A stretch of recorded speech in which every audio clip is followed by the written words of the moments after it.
Bonjour à tous et à toutes, j'espère que vous allez bien. On va entamer le troisième tirage, donc le troisième signe. Et on va découvrir tout de suite quel est le prochain signe à faire pour le mois de novembre 2020. Et ça va être la Vierge, le signe de la Vierge. Donc je vous rappelle que c'est un tirage général qui ne peut pas convenir à toutes les Vierges de l'univers, bien entendu. Ça concerne les signes solaires, signes lunaires et ascendants du signe de la Vierge. Ne prenez que ce qui vous résonne, les messages qui correspondent à votre situation. Et je vais tout de suite mélanger les cartes et je vous reviens tout de suite pour l'interprétation de votre tirage.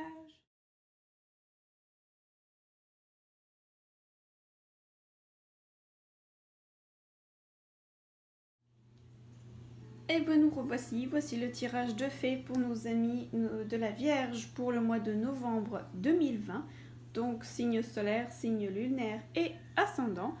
Et on va découvrir tout de suite les cartes. Donc on va commencer par le tarot des fées de Dorine Vertu. Donc on a le 6 de l'hiver. Changement positif à l'horizon, c'est bon ça. Le 3 du printemps. Les amoureux. Regardez-moi ça. Le 4 de l'été. L'As de l'été. Au niveau des maîtres ascensionnés, nous avons la flamme sœur. Oh! Votre perception de la situation est juste, Horus. Très intéressant. Changement positif, Paravati, merveilleux. Et encore le yoga, Babaji, qui est déjà sorti pour les Capricornes, que j'ai fait plus tôt aujourd'hui. Au niveau du tarot de pouvoir des archanges de Dorine Vertu, on a l'illumination. Waouh! On a le 6 de Gabriel. On a l'As de Michael. Waouh! Et instabilité et doute. Celle-ci, on va aller lire le livre, également le petit livre que j'ai avec qui va nous renseigner un peu plus. Donc je vérifie que vous voyez tout bien. C'est pas mal. Parfait. Alors on commence. Ici au niveau du tarot des fées, on dit bien qu'il y a des changements positifs à l'horizon. Un soulagement bienvenu en ces temps troublés. Voyager ou déménager. Ça, c'est super intéressant. Donc on nous dit des changements positifs à l'horizon. Il y a plusieurs cartes qui peuvent nous renseigner sur le type de changement positif. D'ailleurs, on a ici la carte du changement positif de Paravati. Donc je pense qu'on nous confirme bel et bien qu'il y a un changement positif qui va arriver dans votre vie. Peut-être de l'amour, puisqu'on a la carte des amoureux et la carte de la flamme sœur. Ça, c'est fort possible qu'au niveau amour, mais pas qu'au niveau amour, je vous dirais. C'est possible également au niveau amitié, au niveau relationnel également. Il est fort possible que vous rencontriez des personnes sur votre chemin qui vont vous apporter quelque chose. Ici, on vous dit planifier les prochaines étapes en pensant à long terme. Soyez patient. D'autres bonnes choses arrivent. Satisfaction à l'écart d'un travail bien fait. Waouh! Donc on vous dit qu'il y a des changements positifs à l'horizon. Planifiez bien vos prochaines étapes en pensant à long terme. Mais on vous demande peut-être un tout petit peu de patience. Il y a de très beaux changements qui arrivent. Peut-être pas ce mois-ci, peut-être vers la fin du mois ou alors les mois prochains. Mais on vous dit surtout, planifiez bien vos choses parce que c'est assez favorable. Les choses peuvent très bien tourner magnifiquement en votre faveur.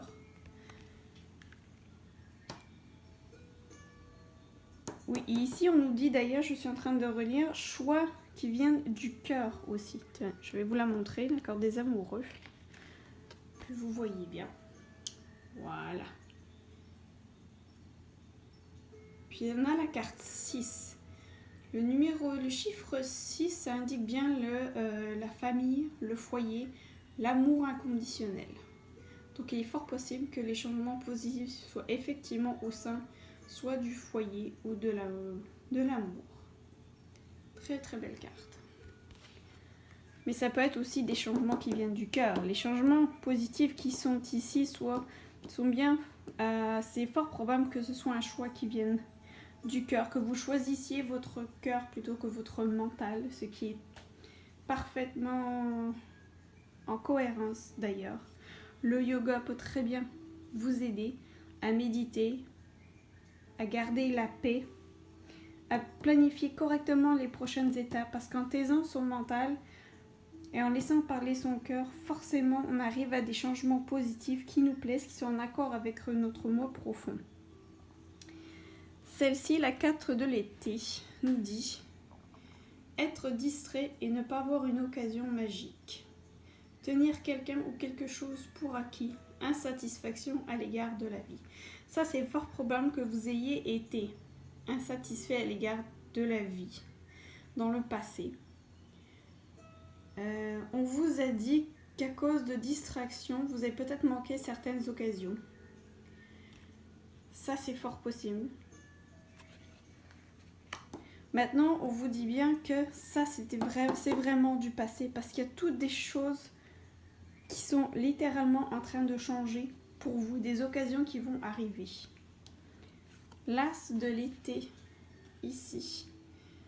Ouvrez votre cœur à l'amour, le début d'une nouvelle relation intime ou la renaissance d'une relation actuelle, l'éveil de dons psychiques ou épiphanie spirituelle. Waouh! On a d'ailleurs, c'est drôle, je vais vous faire voir tout de suite cette carte-ci. L'illumination. On parle ici de croissance spirituelle qui apporte la joie, de devenir une lumière pour les autres. La méditation offre des réponses. Donc là, on a la méditation, puis on a aussi le yoga qui est ici. Donc on vous demande bien d'ouvrir votre cœur aux changements positifs qui arrivent, à votre flamme sœur ou à des êtres qui sont là pour venir vous aider, pour venir vous soutenir. On vous dit aussi que votre perception de la situation est juste. Donc quelle que soit la situation qui vous concerne, on vous dit que votre intuition vous guide, que ce que vous dit votre intuition est correct, que c'est ça que ça veut dire. Donc ouvrez bien votre cœur, méditez, allez-y sur le yoga. Vous allez avoir vraiment des changements positifs qui arrivent. D'excellentes idées également. Vous avez ici l'as de Michael qui vous dit bien: nouvelle idée géniale. Ne laissez pas les embûches entraver votre progrès. Réglez les problèmes de communication. Donc on vous dit bien que les nouvelles idées arrivent, elles sont géniales, mais ne laissez pas les autres, ne laissez pas votre mental. Pour moi, les embûches ici, c'est les embûches du mental. Vous savez, les idées négatives qui disent « Oh, je ne serais peut-être pas capable. Oh, lui pense que je n'en serais pas capable. » Laissez tomber ça. Si votre intuition vous dit, on vous le dit, Horus vous dit votre perception de la situation est juste. Donc allez-y, ouvrez votre cœur, écoutez votre cœur. Ne vous laissez pas distraire par des pensées négatives. Ne vous laissez pas distraire par des gens qui peuvent essayer d'être jaloux dans le fond de vos projets, de vos idées géniales. Ne les laissez surtout pas vous entraver. Ici, concernant l'instabilité et les doutes, ça concerne une vie antérieure. Donc là, il est fort probable que parmi ces choses qu'on vous disait, comme des embûches qui entravent vos progrès, ou des choses qui ont pris un peu plus de temps, comme ici, il est fort probable que ça vienne justement de votre vie antérieure. Donc on va les voir, parce que j'aime bien la façon dont elle explique dans son petit livret pour cette carte-ci. Et je ne les connais pas encore totalement par cœur. Donc ça va moi aussi m'aider. Alors, je vous la montre en même temps. Ton âme a été marquée par une forme d'instabilité dans tes anciennes vies. Tu es une âme qui a été très souvent parasitée par des doutes. Tu étais dans l'hésitation Et cela te conduisait très souvent à des situations en dents de scie, car tu avais toujours des hésitations sur les actions que tu devais mener.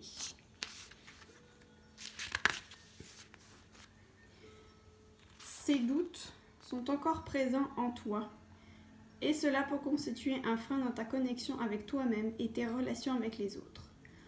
Ton âme a été très souvent instable, tu prenais des décisions, mais rapidement tu retombais dans un ancien schéma de fonctionnement, tout en sachant que cela ne te convenait pas. Ton défi dans ta vie actuelle est de te libérer de ces doutes et de ces hésitations. Donc c'est peut-être d'ailleurs ça qui vous a freiné. J'en étais où? Oui, là. Ton âme a eu très souvent peur de l'inconnu et du renouveau, et très souvent peur de dépasser tes propres limites. Alors que ton bonheur vient bien au-delà de ses frontières. Une partie de toi le sait, mais l'autre a peur de se lancer. Alors guéris ces mémoires qui ne correspondent pas au dynamisme de ton âme.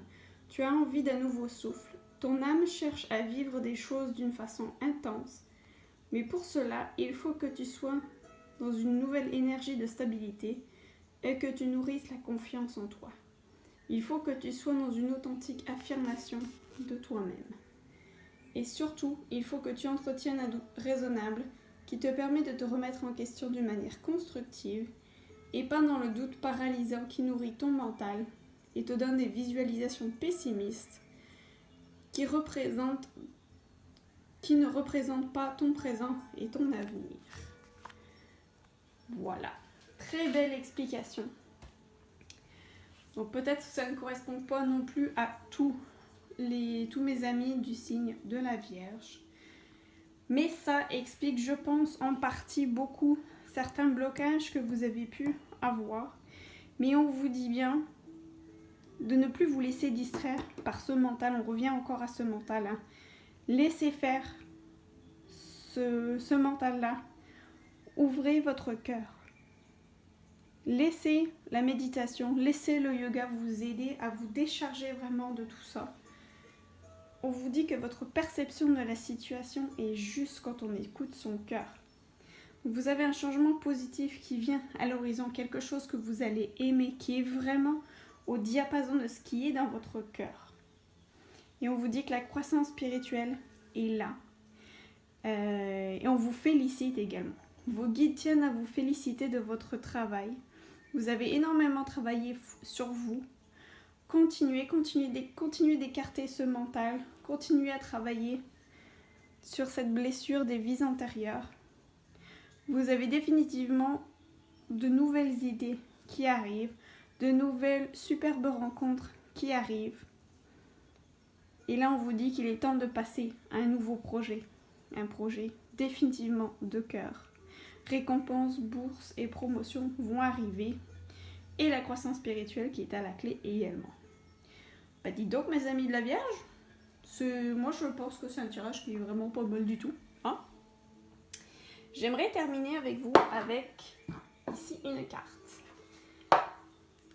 Puisqu'on a tiré l'As de Michael, on va continuer avec une carte. On va juste prendre une carte de... comment il s'appelle le... que je veux... carte oracle, voilà, de l'archange Michael, en fait, c'est tout simple. Donc, on va voir quel message a l'archange Michael pour nos amis de la Vierge. Le signe de la Vierge pour ce mois de novembre 2020. Voyons s'il a un conseil. Ah, celle-ci. Oh, c'est vraiment beau. Et ça va vraiment en plus en accord, hein. Vous allez rire. Les anges des amoureux vous assistent. C'est pas beau ça? Ma prière. Ça c'est quelque chose que vous pouvez dire ce soir à vos anges gardiens ou à vos êtres de lumière ou guides spirituels ou à votre Dieu, peu importe votre religion. On vous dit, cher ange gardien de mon âme sœur, merci de nous préparer tous les deux pour l'amour de nous motiver à accomplir des changements sains dans nos vies et de faciliter notre rencontre. Merci de nous aider à nous reconnaître et à nous donner le courage d'aller l'un vers l'autre, afin que nous puissions approfondir une relation vraiment intime. Magnifique, les amis de la Vierge. Waouh! Vraiment magnifique, je suis super contente pour vous, honnêtement. Ça a l'air d'être un très beau mois de novembre 2020 qui s'annonce pour vous. N'hésitez pas à me laisser des commentaires, me dire votre ressenti, est-ce que ça colle à votre situation ou pas. Laissez-moi savoir également au cours du mois de novembre s'il y a des choses qui changent, s'il y a des choses qui se sont révélées être exactes ou pas. Laissez-moi également, ce sont mes toutes premières guidances mensuelles, donc n'hésitez surtout pas à me laisser vos idées, suggestions, commentaires, ressentis, etc. C'est sûr que je débute, donc il y aura des changements, il y aura des places à amélioration, c'est sûr et certain. Et vous pouvez également me lâcher un petit commentaire, me dire un petit coucou. Et je vous aime beaucoup, beaucoup, beaucoup. Passez un excellent mois de novembre. À bientôt!